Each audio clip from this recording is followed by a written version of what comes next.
Abụbara igu na-ekpe uya asịrị na ekwu dedugo inigu n'igeti itenego hutukpe na-arakwu gị meda agaghị adana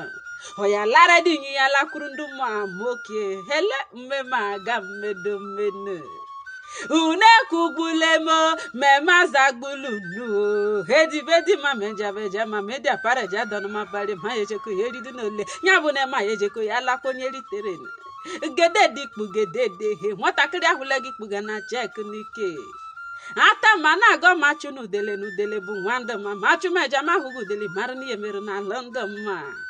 mudele shi na-eme nwanyị azụrụzụ ya herenu na-ekomele dunyo hiyo ọnwụ anwụ ọ bụrụ nrinye ma ọ dị na ọ bụrụ nwanyị ahụ delebe jano Chidebere Nwidoka gadajogu ha degara Nsụka ha donado nwana na-ediri ọgụche gị na-egbunudo nwere mama gwa nwana bụ na-eje n'ọgụnọga ahụ nwana nọ n'enya mba na banago menya hụkọ magụ ma piere ọbọ mgbori nọ n'elu mụnye etegwu nwere ihe na-eti na-enegwu oriri ya onye ka agwụ ya tina n'eka n'azụ mkpakara ya ma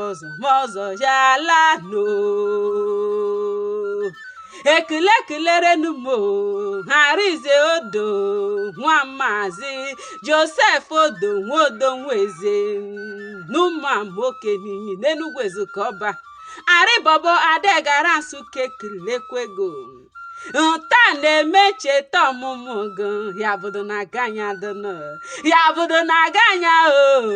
ya bụdo na ganya na ka anyị kponyere kelekeleru gwanya gama n'isi go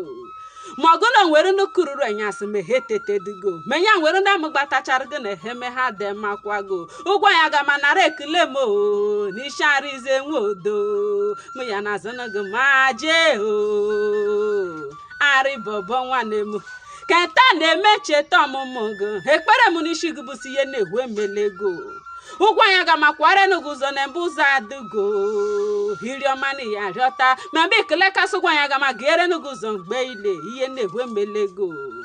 ogologo ndụ na-eshi ishiri ike be m na rịọnụ Chukwu abịa ma n'ishigo nke nụ na-emeso mmashirenụ gị ashụ agị gahirenụ gị were sọdụhirenụ gị Igbo happy birthday to you